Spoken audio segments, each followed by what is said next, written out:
नमस्कार, जय हिंद। सर्वप्रथम शिक्षक दिवस की आपको ढेर सारी शुभकामनाएं। आज की इस वीडियो में हम बात करेंगे भारत के उन 11 महागुरुओं के बारे में जिनसे न केवल भारत को बल्कि इनमें से कुछ ऐसे गुरु हैं जिनके ज्ञान से आज भी पूरी दुनिया को फायदा हो रहा है। माफ कीजिएगा, इनमें से कुछ पिक्चर्स ऐसे हैं जिन्हें देखकर आपकी मन में कुछ और भावनाएं आ रही होंगी, लेकिन कुछ भी कमेंट में गलत लिखने से पहले इस एनालिसिस को अंत तक जरूर देखिए। दूसरी एक गुजारिश, जो नंबर 1 पे गुरु हैं, जिन्होंने ज्ञान की शुरुआत करी, जिन्होंने गुरु और शिष्य की परंपरा शुरुआत करी, जिन्होंने सब कुछ सबसे पहले दिया, उनका नाम क्या है? ये यदि वीडियो देखने से पहले आप कमेंट में लिख सके तो मुझे भी खुशी होगी। यदि आपको पता है, वैसे अंत तक आपको जरूर पता चल जाएगा। Brought to you by My Career Doctor। Most trusted spoken English and career counselling clinic. हम स्पोकन इंग्लिश के साथ योगा, फिटनेस एवं पर्सनल करियर काउंसलिंग देकर आपको बनाते हैं smart, confident and up to date. हम जिनकी वजह से शिक्षक दिवस मनाते हैं, सबसे पहले उनको श्रद्धांजलि। उनको मैंने एक चीज और, नंबर 11 पर किसी को और एक पर, सिर्फ एक पर जिनको रखा है, उसका एक स्ट्रांग लॉजिक है। ये मैं अंत में आपको बताऊंगा, लेकिन उसके बाद जितने भी महापुरुष हैं, जितने भी शिक्षक हैं, उनके बारे में ये मेरा कहना नहीं कि उनको 2 पे होना चाहिए, 10 पे होना चाहिए, 5 पे होना चाहिए। तो उसके लिए सबसे पहले मैं आपसे हाथ जोड़कर माफी मांगता हूं। सबसे पहले नंबर पे आते हैं डॉक्टर सर्वपल्ली राधाकृष्णन। हम सभी जानते हैं कि 5 सितंबर को जब उनका जन्मदिन था और उनके शिष्यों ने उनसे आग्रह करी कि हम आपका जन्मदिन मनाना चाहते हैं। चूंकि सबसे पहले ये फिलॉसफी के एक लेक्चरर थे चेन्नई प्रेसिडेंसी कॉलेज में, तमिलनाडु में ये थे। उसके बाद इन्होंने पॉलिटिकल करियर शुरू किया और बाद में ये इस देश के राष्ट्रपति भी बने। बहुत अच्छे, बहुत ईमानदार और बहुत ही प्रतिभावान शिक्षक, स्टेट्समैन, पॉलिटिशियन, बहुत सारी चीज़ ये थे, सोशल वर्कर, फिलॉसफर। तो इसीलिए हम इनकी वजह से शिक्षक दिवस मनाते हैं। नंबर 2, 10 पे जिनको मैंने रखा है, उनके बिना ये लिस्ट कभी भी कंप्लीट नहीं हो सकती है। ये है इस देश की महान महिला जिन्होंने उस जमाने में स्कूल खोला जिस जमाने में औरतों के लिए पढ़ना तकरीबन असंभव था। ये बात है 1848 की। आप अंदाजा लगा सकते हैं कि 1857 में पहला विद्रोह हुआ था। ऑफिशियली विद्रोह तो कई सारे पहले हुए थे, लेकिन उस जमाने में इनका नाम है द ग्रेट सावित्रीबाई फूले। ये जो आप देख रहे हैं महात्मा फूले की धर्म पत्नी थी और इन दोनों ने मिलकर, ये पाइनियर है ऑफ इंडियाज फेमिनिस्ट मूवमेंट। जो महिलाओं के हक की हम बात करते हैं उसमें ये पाइनियर थी। हालांकि भारतवर्ष में अगर आप प्राचीन समय में जाएंगे तो बहुत सारी महिलाएं पढ़ी लिखी थी, अधिकार भी उनके थे, लेकिन मध्यकालीन भारत में काफी कुछ हुआ, बदलाव आए, पुरुष प्रधान देश हो गया। उन्होंने सबसे पहले गर्ल्स के लिए स्कूल एस्टैब्लिश किया था पुणे में 1848 में। इन्होंने जो डिस्क्रिमिनेशन था, खास तौर से ये महिलाओं के लिए इन्होंने किया था, गर्ल्स के लिए, और खास तौर से उस वर्ग के लिए जिनको शिक्षा का अधिकार नहीं था, उनके लिए इन्होंने संघर्ष किया था। तो इस महान महिला को भूल जाना, मुझे लगता है ये बहुत बड़ा अन्याय होगा। जो नंबर 9 पे जो हैं, ये हैं डॉक्टर एपीजे अब्दुल कलाम। इनके बारे में सभी जानते हैं, मैं नहीं भी अगर बोलूं तो आप जानते हैं कि ये कितने महान थे, शिक्षक भी थे, ये बाद में इस देश के राष्ट्रपति भी बने, ये मिसाइल मैन भी थे। एरोनॉटिकल स्पेस से इन्होंने पढ़ाई करी थी, इंजीनियरिंग इन्होंने करी थी। इनके बारे में मैं ज़्यादा नहीं बोलूँगा क्योंकि हम सभी जानते हैं। और हाँ, इतनी उपलब्धियों को पाने के बावजूद भी अंत में जब इन्होंने अंतिम सांसें ली थी, उस समय ये शिक्षक थे और ये पढ़ा ही रहे थे। इनके ज्ञान से भारतवर्ष को ही नहीं, दुनिया को भी फायदा हुआ है। अगले नंबर पे जो मैं लाना चाहूँगा, ये हैं द ग्रेट स्वामी। सभी ग्रेट हैं, ऑल आर ग्रेट हियर। इनमें से कुछ ऐसे भी नेम हैं जिनको मैंने नहीं लिया, लिस्ट बहुत बड़ी हो जाती। मदन मोहन मालवीय, ईश्वर चंद्र विद्यासागर, रविंद्रनाथ टैगोर, बहुत सारे ऐसे नेम हैं जिनको मुझे हटाना पड़ा, वरना लिस्ट बहुत लंबी हो जाती। स्वामी विवेकानंद, जिनका ओरिजिनल नेम नरेंद्रनाथ दत्ता, बंगाल से थे और इन्होंने बहुत ही अच्छी जगह से एलएलबी की पढ़ाई करी। मटेरियलिस्टिक लाइफ था, लेकिन इनकी जिंदगी में कुछ ऐसा हुआ जब ये मंक बन गए, और जब ये चूंकि पढ़े लिखे तो ये थे ही, फिर मटेरियलिस्टिक लाइफ से स्पिरिचुअल लाइफ में आए। और योगा जो इंडिया से बाहर गया है, ये इन्हीं की देन है। तो आप कह सकते हैं कि इनके ज्ञान से पूरी दुनिया को फायदा हो रहा है। वेदांत पर ये बात करते थे, इस समाज में सबको आगे आने की बात करते थे, और राष्ट्रवादी जो भावना है हमारे देश में ये युवाओं में भरते थे। ये यूथ आइकॉन है, ट्रू यूथ आइकॉन है, न सिर्फ भारत के, चूंकि योगा इन्होंने पश्चिम के देशों में इंट्रोड्यूस किया, इसीलिए मैं इनको ऐसा बोल सकता हूं कि इनके ज्ञान की वजह से दुनिया को बहुत ज्यादा फायदा हुआ। नेशनलिज्म की भावना, harmonizing many aspects of Hinduism इन्होंने करी। न सिर्फ ये हिंदू की बात करते थे, ये सभी की बात करते थे। राइट मैं बहुत ज्यादा चीजें नहीं बोल पा रहा हूं, क्योंकि एक एक महापुरुष के बारे में यदि बात की जाए तो मुझे लगता है कई दिन लग जाएंगे, तो शॉर्ट में हम सिर्फ इनके बारे में बात कर रहे हैं। नंबर 7 पे मैंने रखा है आचार्य चाणक्य को। एक बहुत अच्छा कोट इनका है, और ये कोट है कि जो धैर्यवान नहीं है उनका न वर्तमान है न भविष्य है। It means you must have patience in order to achieve anything. Acharya Chanakya जो हैं ये एक टीचर थे, ऑथर थे, स्ट्रेटेजिस्ट थे, फिलोसफर थे, इकोनॉमिस्ट थे, ज्यूरिस्ट थे एंड रॉयल एडवाइजर थे। चंद्रगुप्त मौर्य को इन्होंने बहुत मदद करी, ये उनके शिष्य थे, और जब चंद्रगुप्त मौर्य राजा बने तो इनको अपना मेन एडवाइजर बनाया था। प्रधानमंत्री भी कहा जाता है कि इन्हीं को बनाया था। ये चंद्रगुप्त मौर्य और बिंबिसार के टाइम में ये प्रधानमंत्री थे, मतलब बहुत ही करीबी थे इन राजाओं के, चंद्रगुप्त मौर्य और बिंदुसार।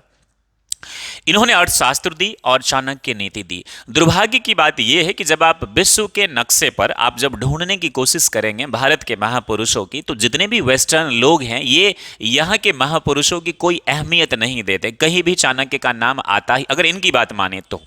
लेकिन एक गरीब घर में पैदा हुए आचार्य चाणक्य, जिन्होंने सबसे पहले अपने आप को ट्रांसफॉर्म किया और जिनकी नीति से आज भी लोगों को फायदा हो रहा है। इन्होंने जो ज्ञान दिया था, इन्होंने जो सलाह दी थी, इन्होंने जिस हिसाब से चंद्रगुप्त को राजा बनने में मदद करी थी, आज भी इनकी नीति पूरी दुनिया में विश्वविख्यात है। अर्थशास्त्र की बात करें, चाणक्य नीति की बात करें, और पॉलिटिक्स में भी इनका बहुत ही ज्यादा कॉन्ट्रीब्यूशन था। तो ये भी महान गुरुओं में से एक हैं। लॉर्ड परशुराम, जब हम भगवान परशुराम की बात करते, देखिए आप इनको भगवान मानिए, मैं इनको महापुरुष मानता हूं। श्री राम, श्री कृष्ण, महादेव, भगवान बुद्ध, भगवान परशुराम, मैं इनको महापुरुष मानता हूं। चूंकि हमारा जो देश है ना भारत, यहां पर चरित्र पूजा होती है। जो अच्छे कर्म करते हैं उनकी लोग इज्जत करते हैं। हम भी जानते हैं, पूरी दुनिया जानती है कि ईश्वर एक ही होते हैं, इसमें ज्यादा घबराने की जरूरत नहीं है। कुछ जो कम अकल लोग हैं वो बार बार चिल्लाते रहते हैं, एक दूसरे धर्म को नीचा दिखाने की बात करते हैं। बात सनातन की करे या किसी भी धर्म की करे, ईश्वर एक ही होते। तो फिर ये लोग हैं कौन? चूंकि सनातन एक ऐसा धर्म है जहां पर आजादी बहुत ज्यादा है, कोई रूल स्ट्रिक्ट नहीं है, आपको जो अच्छा लगता है आप वही करिए। सबके हैं राम, सबके हैं परशुराम। तो लोगों ने अपने अपने हिसाब से इनकी स्टैचू बनाकर पूजा करना शुरू किया। मेरा भी मानना है कि अगर किसी की आस्था पत्थर में ही है तो इससे आपको क्या तकलीफ हो सकती है भला? आप नहीं मानते हैं मत मानिए, लेकिन जो मान रहे आप उसको मना कैसे कर सकते हैं? अगर ये गलत होता तो परमपिता परमेश्वर, ईश्वर, अल्लाह या जो भी हैं वो आकर उसको खत्म कर देते। वो खत्म नहीं कर रहे, इसका मतलब कि ठीक है। गलत तभी होता है जब हम आपके साथ अन्याय करें। हम आपके साथ अन्याय नहीं कर रहे, अपने महापुरुष को, अपने ईष्ट की हम पूजा अर्चना आराधना कर रहे हैं। तो इसमें किसी को नीचा या ऊपर दिखाना, मुझे लगता है इससे बड़ी बेवकूफी का कोई सबूत होगा ही नहीं इस दुनिया में। तो भगवान परशुराम को सिर्फ एक चीज के लिए जाना जाता है कि इन्होंने क्षत्रिय का 21 बार विनाश किया।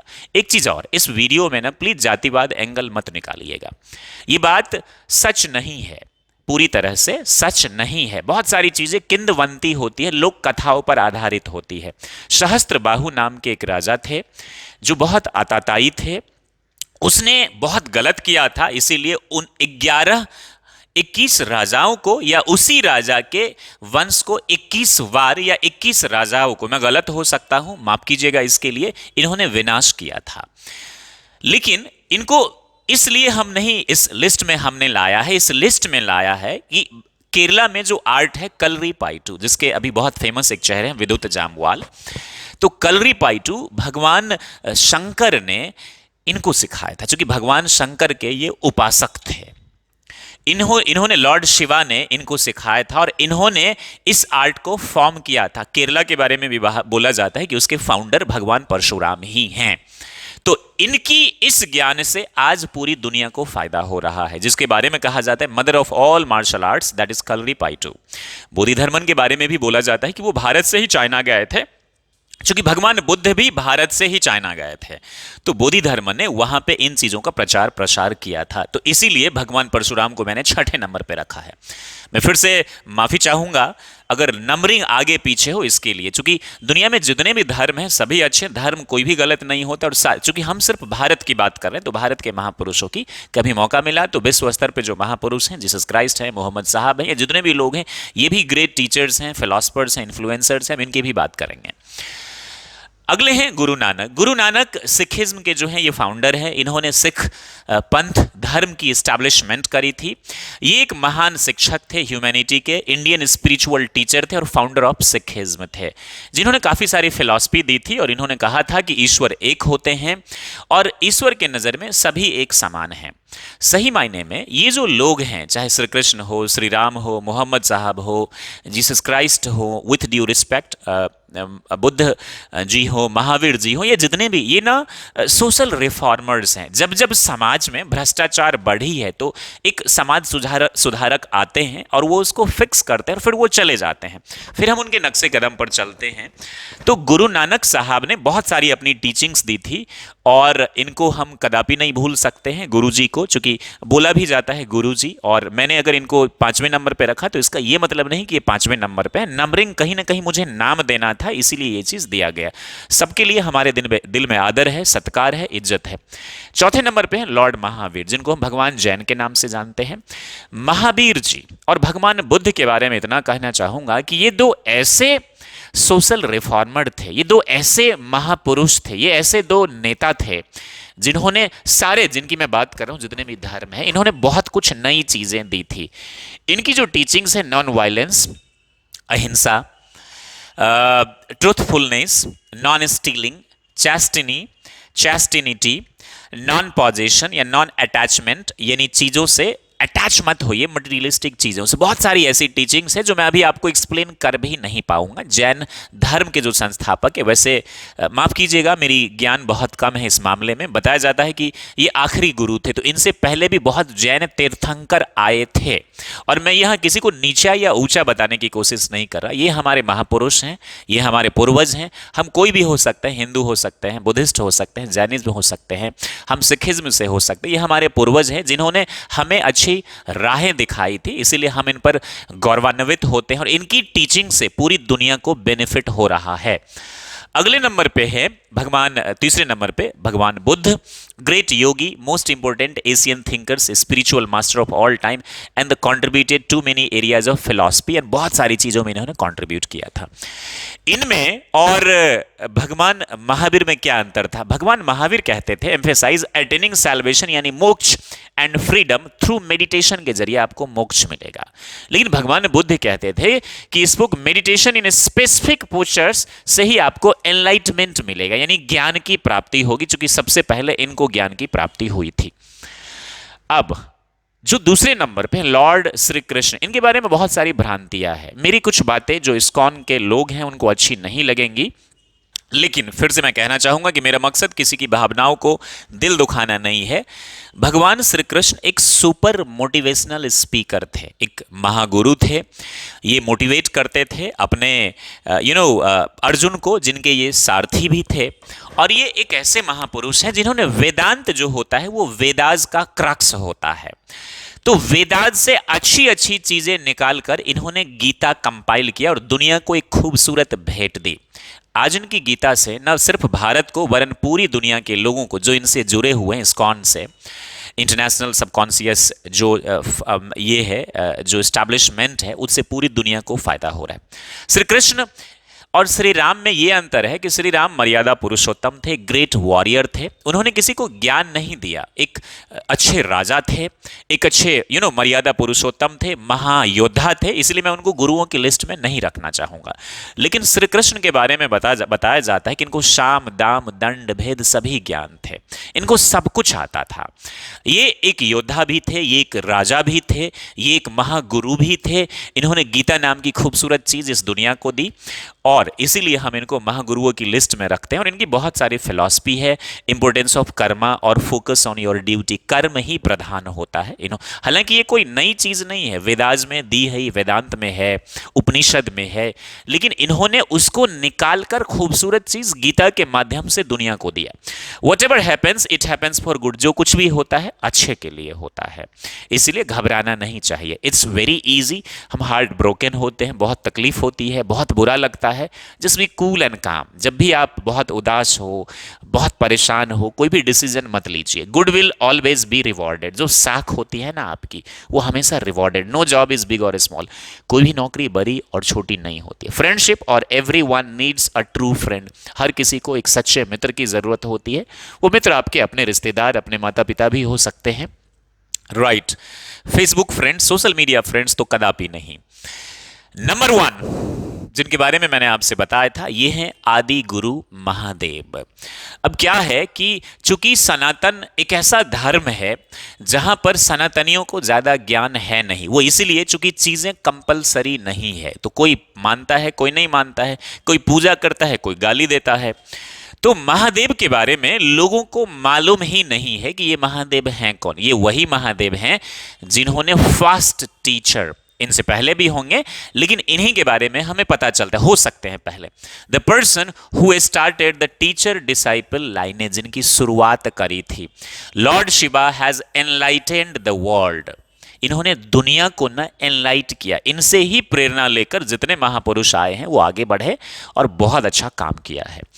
इन्होंने देखिए, ये योगा को इन्होंने दिया दुनिया को, बहुत समय लगाकर इन्होंने सीखा और फिर दुनिया को योगा दिया। और मुझे दिल पर हाथ रखकर बताइए कि क्या योगा से दुनिया को फायदा हो रहा है? महान गुरुओं की लिस्ट में पतंजलि भी है, लेकिन मैंने उनको शामिल नहीं किया, कभी और हम बात करेंगे उनके बारे में। क्योंकि योगा जो है बेसिकली भगवान महादेव के बारे में दिया गया, भगवान बुद्ध ने भी उस पर बात करी, उन्होंने भी दिया अच्छे अच्छे फॉर्म्स, महावीर, गुरु गोरखनाथ, बहुत सारे लोग हैं। गुरु गोरखनाथ जी का भी मैंने जिक्र नहीं। इन्होंने डांस, ये आजकल का जो डांस होता है ये भी नहीं, वो जो आप बोलते हैं ना, कौन सा नटराज पोज वाला जो है, तांडव आर्ट इन्होंने दिया है। इन्होंने लड़ाई युद्ध कौशल नीति सिखाई है, इन्होंने आयुर्वेदा दिया है और बहुत सारी ऐसी चीजें दी है जिनके बारे में मुझे भी मालूम नहीं है। ये है दुनिया में महादेव का कंट्रीब्यूशन। इनको, महादेव को आदि गुरु भी बोला जाता है और बहुत सारे लोग इनको आदि गुरु के नाम से जानते हैं, लॉर्ड शिवा के नाम से जानते हैं, महादेव के नाम से जानते हैं, महाकाल के नाम से जानते हैं। आप कमेंट में जरूर लिखकर बताइएगा कि इस पर आपकी क्या प्रक्रिया है। तो मेरी तरफ से एक छोटी सी भेंट शिक्षक दिवस पर आप सभी के लिए मैं बताना चाह रहा था। इनमें से कुछ ऐसे गुरु हैं जैसे महादेव हैं, भगवान बुद्ध हैं, महावीर जी हैं, लॉर्ड कृष्णा हैं, गुरु नानक जी हैं और कई हैं, विवेकानंद। इनके ज्ञान से ना पूरी दुनिया को फायदा हो रहा है, ये बात सच है। स्पिरिचुअलिटी से फायदा पूरी दुनिया को हो रहा है और स्पिरिचुअलिटी आपको तभी समझ में आएगी जब आप भौतिकवादिता से आप उब जाएंगे, तब दुनिया जो है वो भारत की तरफ रुख करती है। जब दुनिया तमाम भोग विलासिता की जिंदगी से उब जाती है। और ये जो स्पिरिचुअलिटी है ना, ये हमारे पूर्वजों का दिया हुआ है, ये हमारे पूर्वजों ने दुनिया को बताया। स्पिरिचुअलिटी के बारे में हम बाद में कभी बात करेंगे, आज के लिए बस इतना ही। और ये वीडियो आपको कैसा लगा ये जरूर बताइएगा। बहुत बहुत शुभकामनाएं, शुक्रिया आप सभी को। जय हिंद, जय भारत।